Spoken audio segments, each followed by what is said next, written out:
Hello, my name is JB. I live in Green Bay, Wisconsin. Today I'm going to talk about my favorite NFL teams.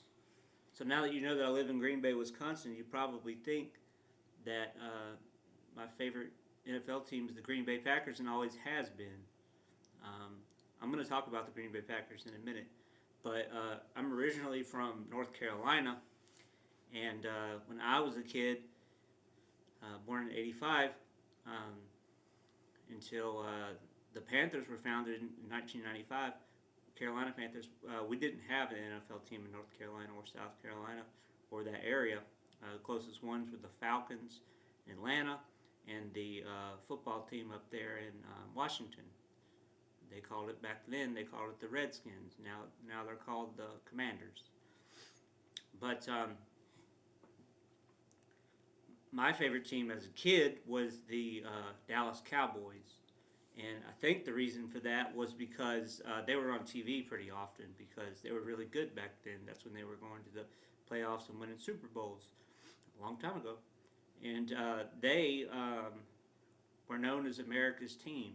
You know, they had Troy Aikman, Michael Irvin, Emmitt Smith, and a lot of other great players whose names football fans would know.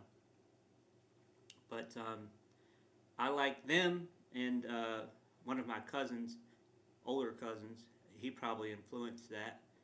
I had another older cousin who was a Washington team fan, and my brother became a Washington fan because of that.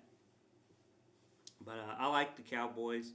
I remember watching the games, and especially the Super Bowl, and but I watched a lot of the games. Every game that came on TV, I think back then it was either Fox or NBC. Those are your two choices. There were some games on CBS too, but it was on one of those three channels, and they always played on, not always, but maybe always. They often played on Thanksgiving, so I definitely got to watch the games then while we were getting ready to eat turkey and all that. But a lot of people my age, because we didn't have a team in North Carolina, they were also Cowboys fans. So that probably influenced that too. But then in 1995, it was announced that the Panthers were going to get a team, or that the Carolinas were going to get a team, and later we found out it was going to be the Panthers. They were going to be called the Panthers, and I lived right outside of Charlotte, so um, I remember watching the Bank of America Stadium. It wasn't called that then; it was called Ericsson Stadium. But I remember that going up. We heard about it all the time. I read the newspapers as a kid, so I read about it in the newspapers. Um, all the kids and all the adults too were excited about the team. And in the early years, I remember listening to the games on WBT radio, watching the games on TV when they weren't blacked out, because if they didn't sell a certain number of seats or whatever, they just wouldn't be shown on TV. So, but we would watch them on TV. I remember watching the inaugural game that was against the Jacksonville Jaguars, which was also a new team. That was 1996, I think. But yeah, and as the team got going, my dad, he was in tile and marble, still is, and so he worked for some different people that were associated with the team. There was a coach named Blair Bush that he worked at his house. There was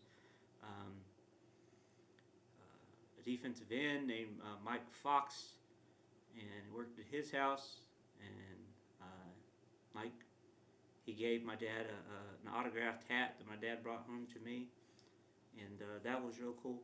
And then I didn't never get to go to any of the games because my dad and mom didn't like sports, and they were not interested, and they weren't going to pay however much it cost to go to a game back then. They weren't going to pay that much to take me to a game, so I never got to go. But when I got older, I lived in Charlotte, so I would go to the practices Um, every year they had something called Fan Fest, where the team had like a scrimmage, and anybody could come, and it was free. And back then, not that many people went. I don't know why. Maybe they just didn't know about it, or it wasn't a big deal like it is now. Now they can fill the whole stadium up just for the Fan Fest, and people pay money to go to it. But back then it was free, and anybody could go, and it was like on a Saturday. So I went and I would take pictures because I like to take pictures. And I since I lived in Charlotte, I would sometimes, like I said, go to the practices. And I remember right before the Super Bowl in 2004, January, February, whatever that was. I remember going to a practice right before I think it was right before the Super Bowl, or maybe it was right before the NFC Championship game. But I saw Steve Smith. He was right there. He was about my size, a lot stronger, and a lot more muscular, but he was about my size. And Stephen Davis, Jake Delhomme, all the players, they came right by, and that was a cool experience. And then I lived in Charlotte again in 2016, or 14 to 16, and every once in a while I would go to the practices and go to the mini camps and the OTAs, and just like look through the fence of their practice field and take pictures and take videos and stuff. And I went to a couple games, 2004, 2005. One was against the Redskins. It was a preseason game, and that game I actually walked in for free because I got there in the second half, and the people that take the tickets and do security, back then they didn't really have security, but the ticket takers and all that, they were gone, so I just walked in. And I went to a Steelers exhibition game, and I think I paid like $10 for that. But the only other game I went to was another exhibition game, and that was in 2014 or 15, and that was against the Miami Dolphins. But yeah, so I've when I was little, and then when I was a young adult, I paid the most attention to the Panthers because I lived there. And then when I lived there again from 2014 to 2016, I was a fan. But and all the other times that I lived in these other places, like Arizona, Alaska, Kansas, and Wisconsin, I haven't really been a fan because they're not really on TV that much. You can still, we have the internet, so you can watch the videos on YouTube of the highlights of the game, but I don't always get to watch the games. And even if I did have the chance to watch the games, I don't know that I would, because I just don't care as much anymore. But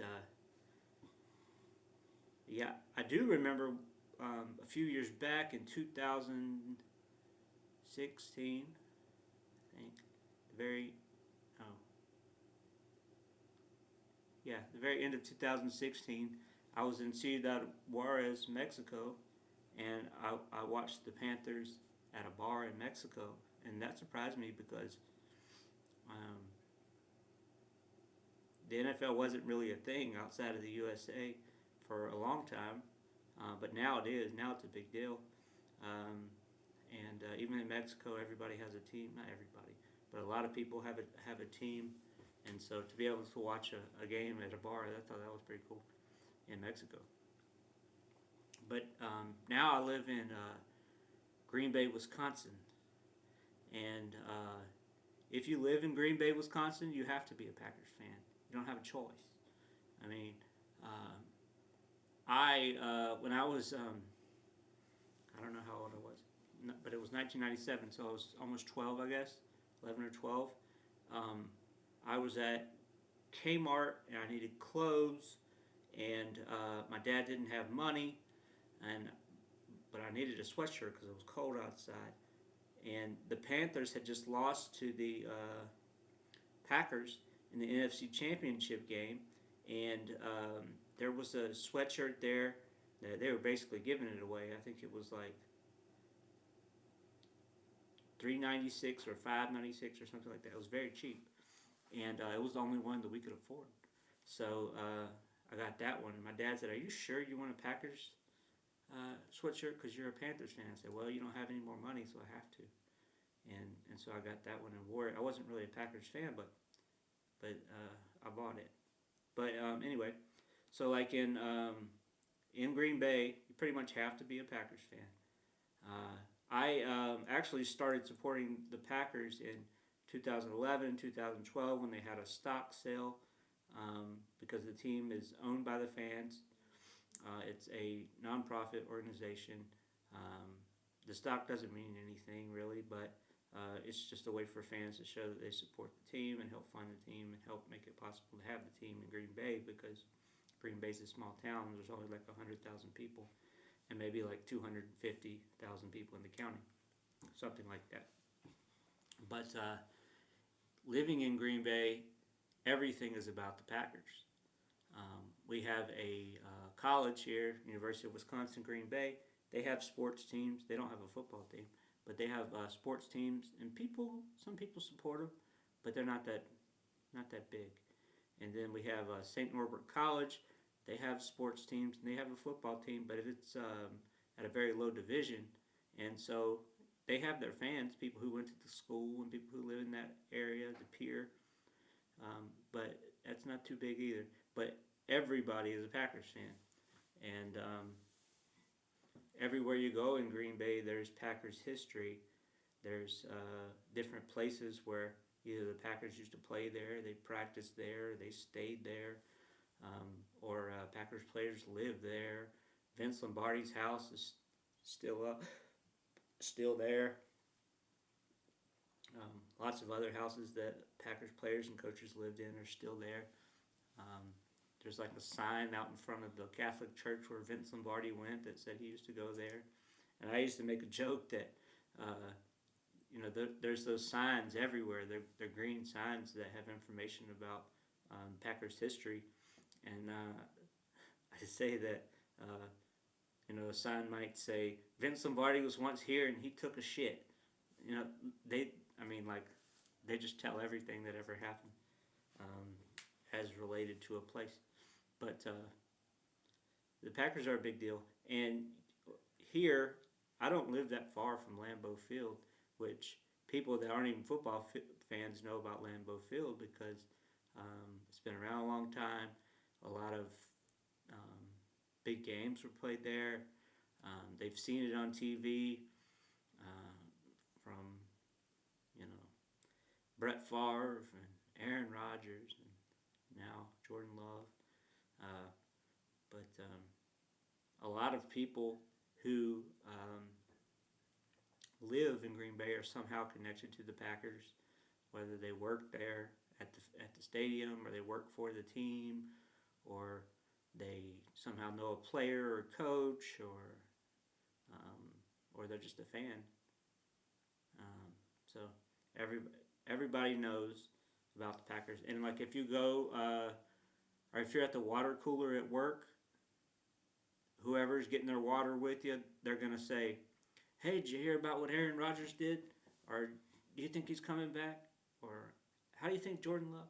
Or whatever is going on with the team, they're going to start talking about that. And so, like, if you don't have an answer, you can't have a conversation with them. And so you kind of have to know what's going on. And it's hard to avoid knowing what's going on because it's everywhere. It's in the newspaper, radio, TV, internet, Facebook, all that.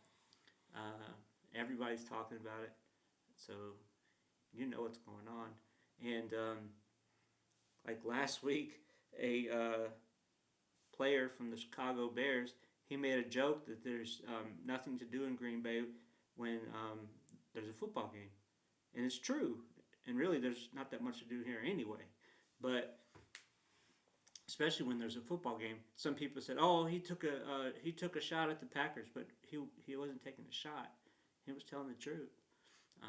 the city pretty much shuts down when there's a Packers game, especially if there's a home game. I mean, all the bars and stuff around the stadium, they're filled up, but most people are at their houses or at the game watching. And so, like all the other activities are shut down. Like today, there's a Packers game. The Packers are playing in Dallas, and there was supposed to be a UWGB basketball game at 2 p.m. But the Packers game starts at 3:30. So they moved the basketball game because they knew nobody was going to watch if they were on at the same time with the Packers. So that's a big deal. I like the Packers just because of the history and the fact that it's owned by the fans. It's the only team in the NFL that's owned by the fans or by anybody other than a rich billionaire. And I like the fact that it has a lot of history and that there's a community connection to the team. And it kind of like brings people together. Not kind of like, it really does. Everybody, whether they're from, who lives in Green Bay, whether they're from Mexico or Somalia or Somalia's in Africa, another place in Africa, someplace in Europe, whether they're white, brown, black, any other color, no matter what, they like the Packers, and they support the Packers. There's varying levels of fandom, but to some degree, they like and support the Packers. And whether they're a man or a woman, or some other group, or they, my point being, no matter what the people's characteristics are, it seems that everybody is a Packers fan. And so that's pretty neat, because that doesn't happen everywhere. And, we have a few Bears fans or a few Detroit Lions fans, but not very many. And I think even those people still like and support the Packers. But anyway, that's a history of the teams that I've been a fan of throughout my life. And that's the Cowboys, and then the Panthers, and now the Packers. So thanks for watching.